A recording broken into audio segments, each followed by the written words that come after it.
That was fast. The call only just ended. Well, you said it was urgent, so we got here as quickly as we could.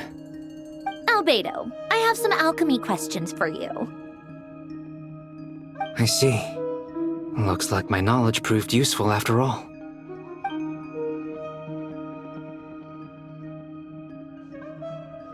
If I might ask, what is the end goal for the modified formula you'll be using? I needed to predict the future of the entire world. But I've run into some teething issues since trying to implement Renee's theory of the four Orthants. I see. I'll have a look at it. Still, computing power is the real issue here. How do you plan to solve it? About that, it's been sorted. Oh, with the Traveler's help? Actually, you're not wrong. He found the person with the solution. Was it Hat Guy? Yeah, it was him. Wow! Go Hat Guy! Seems like all that time studying at the academia is paying off big time. But where is he? Wasn't he the one who asked Albedo and I to come here? Come with me.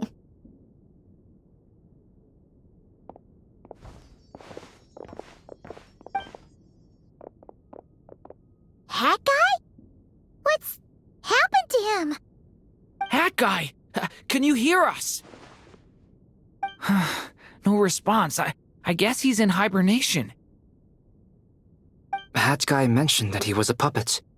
It seems that his functions are currently shut down. I presume this has something to do with the solution to your computing problem. That's right. He and the Traveler came to see me. Wait, what? You have a solution? Would you calm down? Why do you always react so hysterically to everything? Excuse me? How would you know? You shouldn't be so quick to judge complete strangers. It's very bad manners. Oh, please. It doesn't take that long to figure out that you have a temper. Where does a mere student get that kind of confidence? I've actually published more papers than you. Not that status counts for much. Even Paimon's applied for academia admission. Huh? Are you serious? See?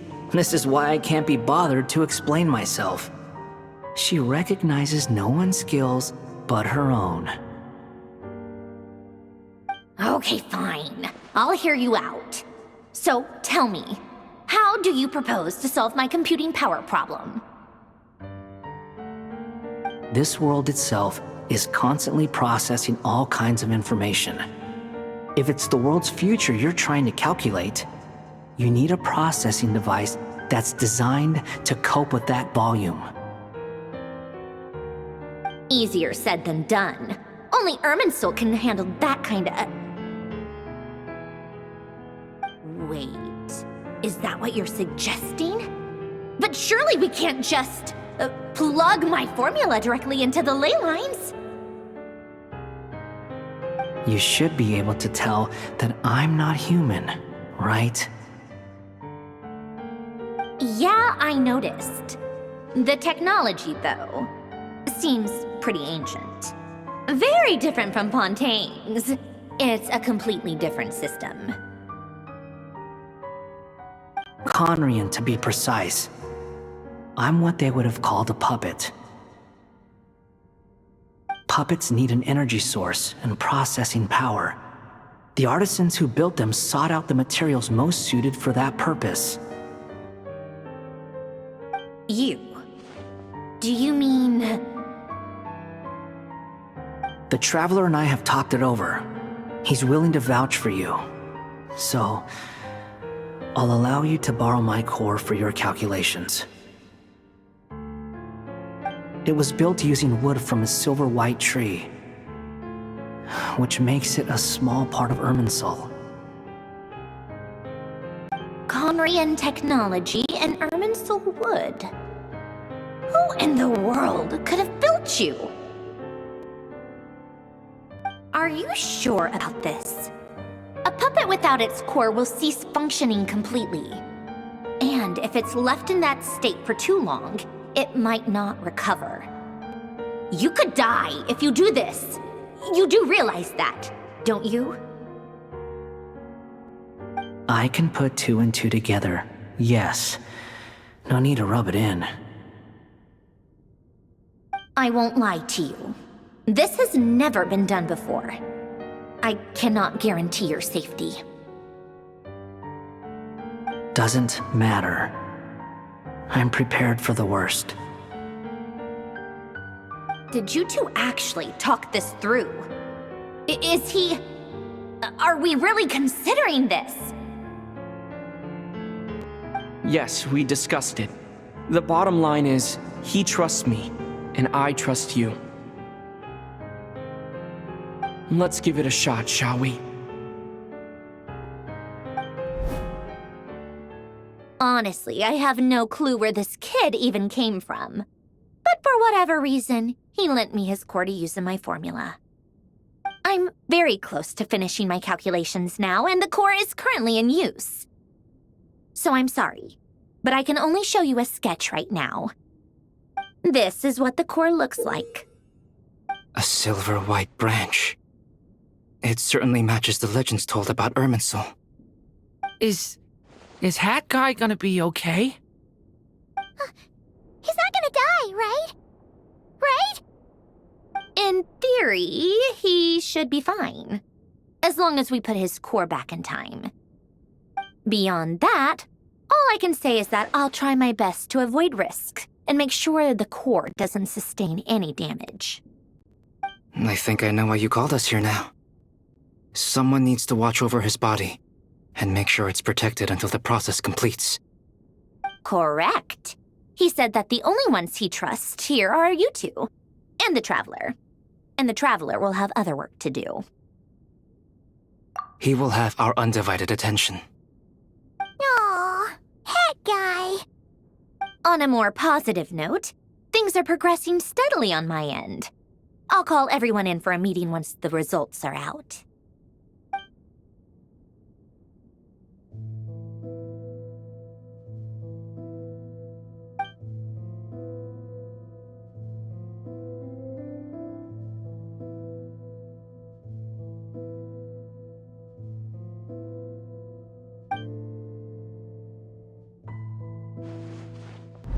The worst case scenario with the core removal is either a system reset or a total loss of function.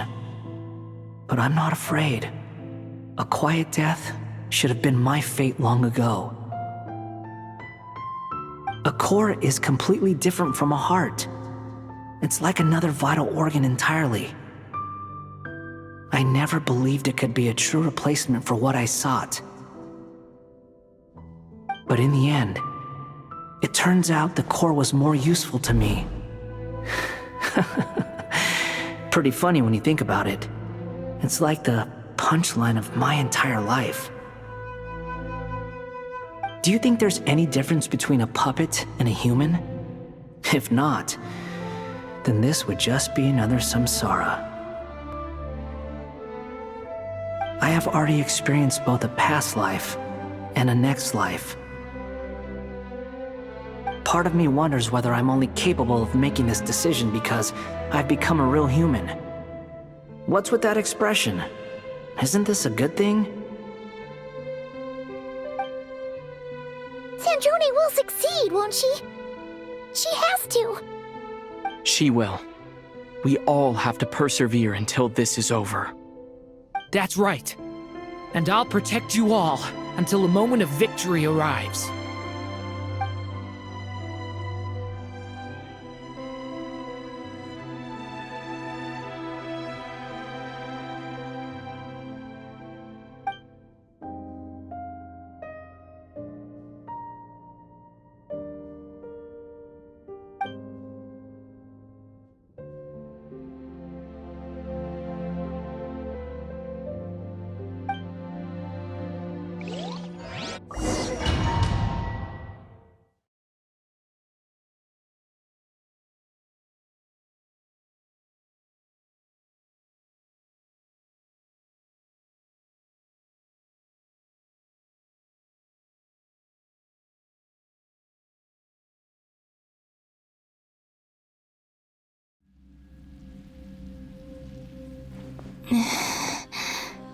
Who are you? Call me Sonnet. You have the same power as Canon. Sonnet. So, you're the goddess of the iridescent moon? Oh, goodness. You recognize me? Well then, what's your name? Columbina. Columbina Hyposelenia. Hyposelenia? What a lovely name. Did you choose it yourself? It was a joint effort between me and my friends. Friends? You mean your friends in the heavens? Huh? Oh, sorry. You must be exhausted. I apologize. Hang in there. Let me introduce you to my older sisters. Do you mean the other two moon goddesses? Arya and Canon? Wow, you sure know a lot. Hey, does that mean that our story goes on into the future? Oh, I guess that wasn't the best question to ask. It's alright. We were prepared for that possibility. You could say we were too prepared. I can't even remember how long my sisters and I have been here by this point. When did you get here? How long has it been? I can't say for sure, but it feels like it's been forever. I see. Are you feeling alright? You look a little unwell. I can hold out a while longer.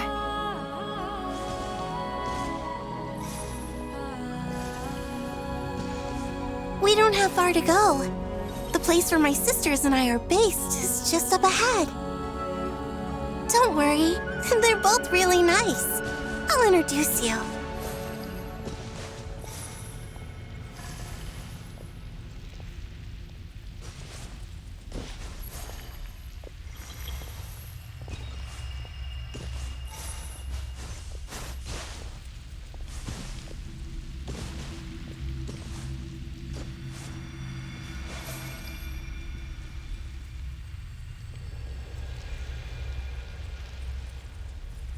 Sisters! I'm back!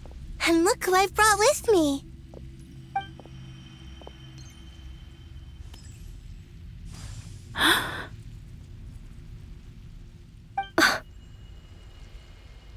It's our lovely little sister, born in the far future. The pleasure is all mine.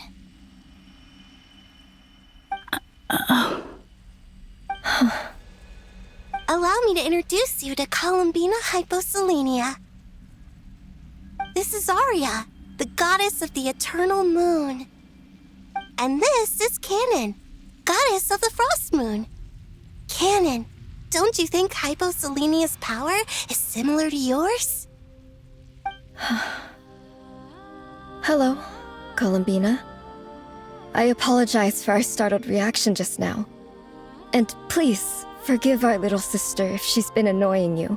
She tends to talk a lot. It's fine. You seem shy.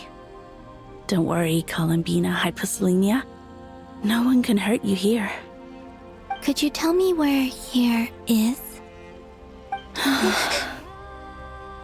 Please. I must know.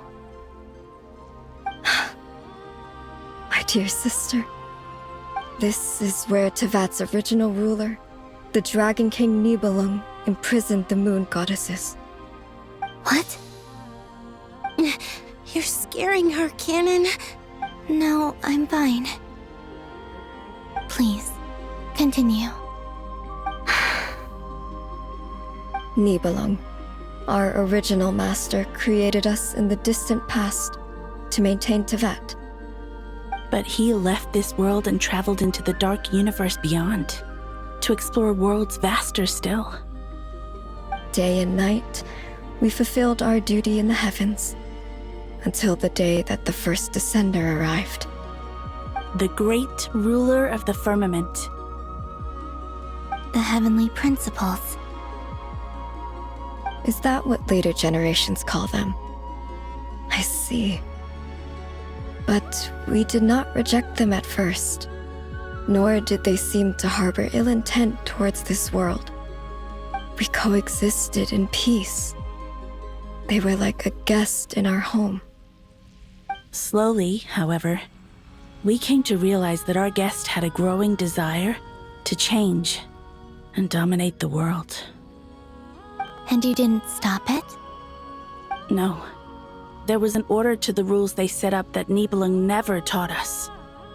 We wanted to know if this order would bode good or ill for Tivat. All right. Canon and I wanted to know. Sonnet was against it from the outset. Later, we discovered that this great ruler of the firmament bore an almost paranoid hostility toward the desire of certain life forms to seek power. Or perhaps they feared them. They would even cast down celestial nails as manifestations of their power, to punish the civilizations of the world below. Only this was far beyond mere punishment. Right. Their rules brought order, but the price people paid for merely testing the limits of those rules was far too great. I did everything in my power to help the punished escape catastrophe, but still, too many lives were lost. The ancestors of the Frostmoon Scions were some of the ones you helped. But just when we had decided to take countermeasures, the Dragon King, Nibelung, returned. And so began the War of Funerary Flame. So, that's the name the world gave that war in the future. Well, who won in the end? As far as I know, the Heavenly Principles won, although it came at a great cost. They remained in Tivat, where they continue to rule to this day.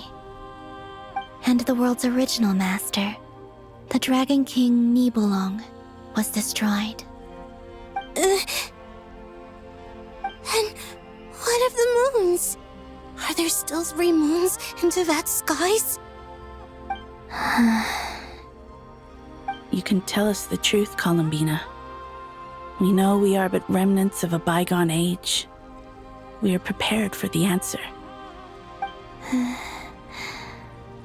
Only the Frost Moon remains. But it has been cast beyond the false firmament by the Heavenly Principles.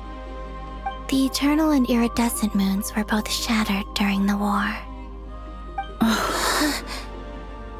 So death finally came for us in the end. Sonnet. But you're still here, aren't you? A moon goddess cannot live without her moon, Columbina. She's right. That's why I began to disappear. Because the Frost Moon is cut off by the false sky. How much worse it would have been if it were outright destroyed. Our souls may endure within this lunar palace, but if our moons are destroyed, Then we shall disappear the moment we depart from it. I'm sorry. There's no need to apologize to us, dear sister. If anything, we owe the world an apology. If only we'd decided to act sooner, rather than arguing amongst ourselves. all the more reason not to spend this time in regret and repentance. Instead, we should focus our efforts on how we might help our future sister. Sorry? Don't you see, Columbina, your story is not yet over. Is that not why you are here?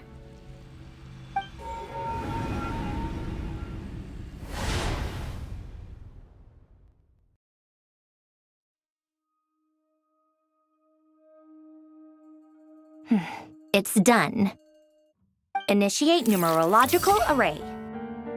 Continue running primary process. Calculate the world's fate through extrapolation, and identify nodes of potential change. Secondary process, scan for moons. Still 4. The number of moon marrows hasn't changed. Wait, let me think. Is it possible that there's something I've been misunderstanding about the moons all along? Variables. Variables in the world. I know where potential variables within the world come from. So what about the moons? Are there any variables there? Like their life or death, for instance. What if being alive or dead makes no difference to a moon? But that's so strange. Even immortal gods can die. Why would the moons alone be? Wait! I've got it! If alive or dead is considered a variable, we might have had this wrong the whole time. No one ever said that a moon marrow equals a living moon. We just made that assumption ourselves. Initiate secondary process. Scan again, this time filtering out interfering perimeter, moon marrow.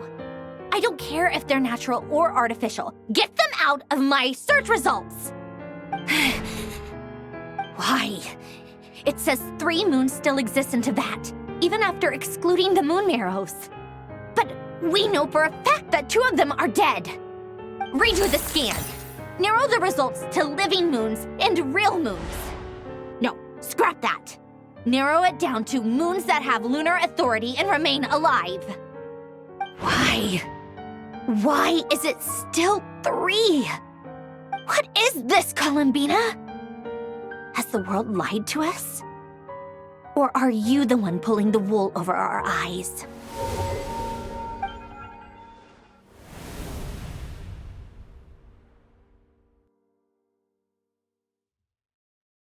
So, you think that the moon's reflection might be where Nibelung imprisoned the 3 moon sisters? Yes, it would explain a lot, such as why that space would respond to a moon goddess's power, opening the moon gate at her command. It would also explain why Miss Columbina has been unable to leave, and why time flows in reverse there. In the messages she sent, Columbina promised us she'd find a way to return, but we have no way of knowing how, when, or where this might happen. The fact that she still has yet to reappear in this world indicates that returning from that place is no easy feat. We cannot afford to simply wait for her. So you're saying, if she could return by her own power alone, she would have done so long ago? Yes, she certainly wouldn't leave it to this late stage when it's so touch and go. I've been giving this some thought, and I've come to believe that Luana's harm might be an anchor that she left behind, as a sort of future waypoint. This could also explain why Luana's heart is always by the traveler's side. Sounds like a plausible theory. If that's the case, there must be some criteria we need to fulfill to allow Columbina to return to the present. The question is, what?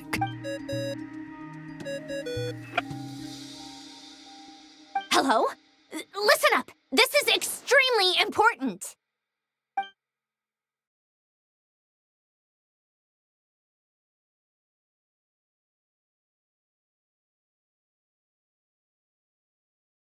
Not only is Columbina alive, but she may well exist in a form unimaginable to us. I'm still unclear on the details, but she's done something truly inconceivable in the past. And the clue to what she's done lies in the moon and Teyvat's sky. Truly amazing. Oh, I'm so delighted for her. I'm sure we all feel the same. And I'm sure Columbina is ready to get back here and fight by our side. I'll keep my calculations going and try to find some way of coordinating with her. But that's not an excuse for everyone else to slack off, okay? All of you had better keep trying to think of solutions. How can the dead moon still live? And Luanatar...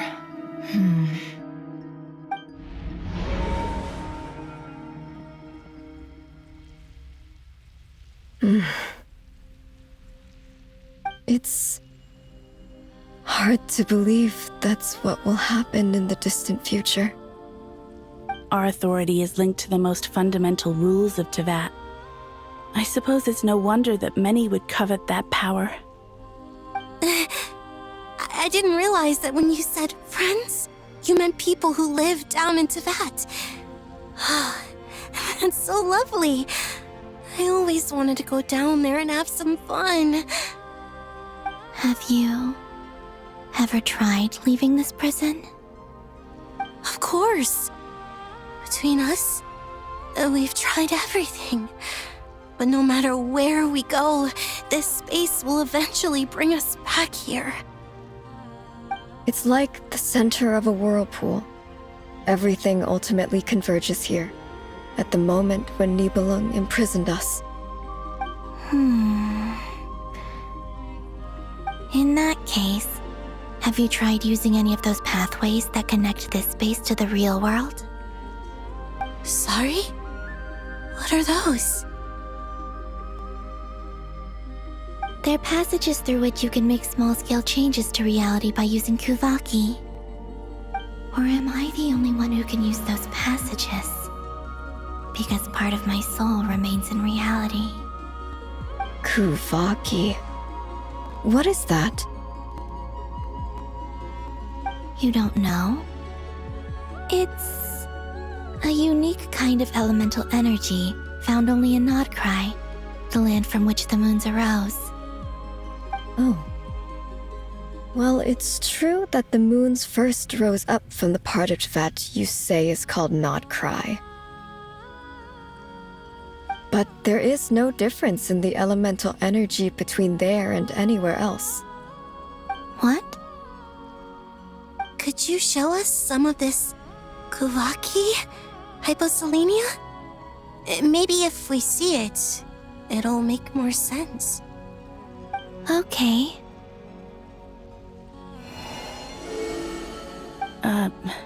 Isn't that just your power? What? But it's everywhere in Nodcry. In the air, in the land. Even the creatures who live there have adapted to its influence. How curious. This Kuvaki certainly did not exist anywhere in the world before we were imprisoned. Let alone influence living creatures. So, how exactly does it affect them anyway? Can they float in the air like us? This is so strange. Why would their reality differ so much from mine? Columbina, you're looking for more than just a way out of here, aren't you? Yes. If I am to help my friends, I will need tri-lunar authority on par with that of our foe.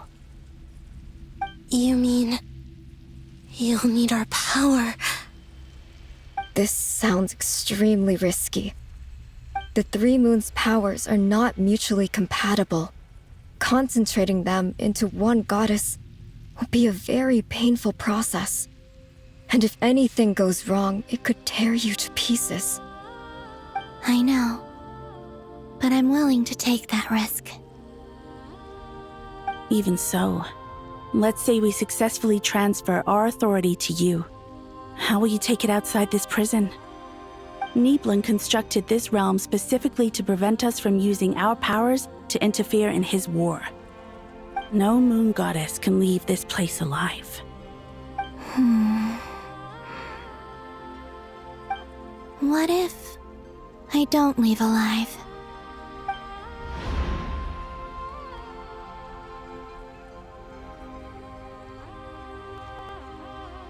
Where do we even start?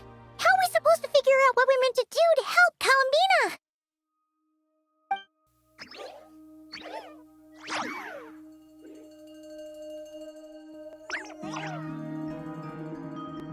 Columbina? What do you need from us?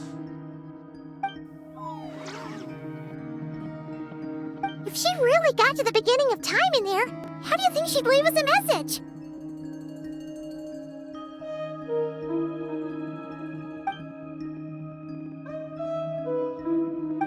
think she'd write it down on a stone tablet somewhere in the hopes that we'd find it, do you?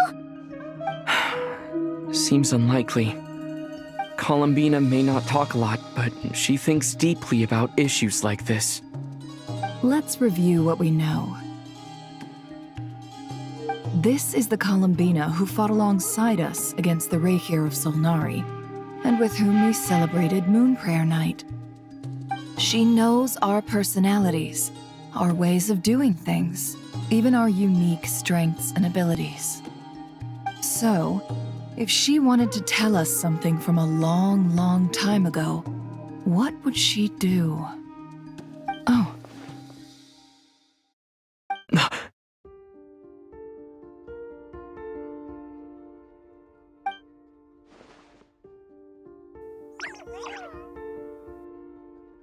Traveler, you once said that those golden ripples also appeared when Luanatar was born. What if Columbina left Luanatar here, not just as an anchor to the real world, but for some other purpose? If she is part of Columbina, and Columbina knows that I can see past events through her... Oh yeah! Like when you peeked into Rerir's past through his heart! Nefer, wait! If you're right about this, and you can really see past events through Luanatar, your eyes, they'll... Oh, I know.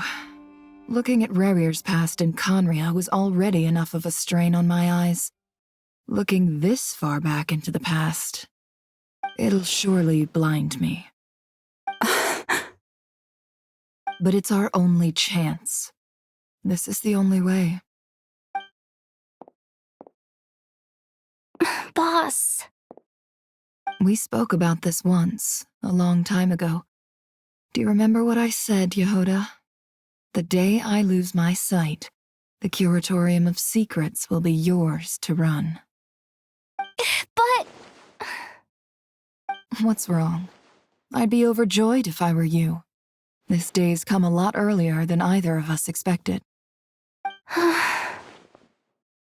I need to know you'll honor our agreement, Yehoda. Promise me. Yes, Boss Neff. I promise. Are you sure you don't want some time to think this through? What is there to think through? I should have gone blind after our battle with Rerir. Frankly, it's almost criminal that I got away with it for this long. Then at least let me take some precautions on your behalf. And if you really do lose your sight, I'll visit your office every day and make sure you're well looked after. Oh, please, anything but that. I was actually ready to go through with this. Are you trying to scare me into backing out? As if I could ever scare you. I'll assume you're just joking to calm your nerves. All right, enough chit-chat. Let's do this.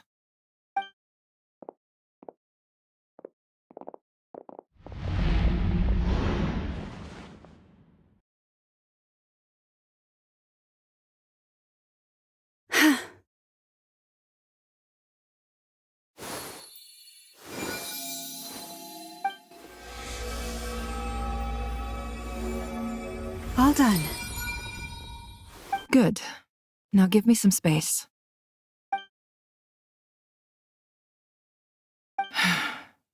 Come on then, little one. Show me what happened in the past.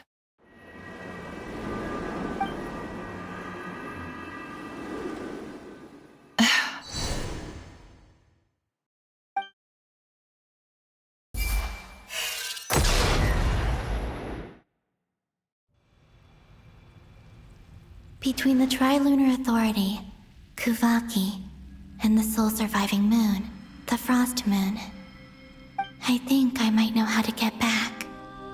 But I will need my sister's help. Time to go talk it over with them.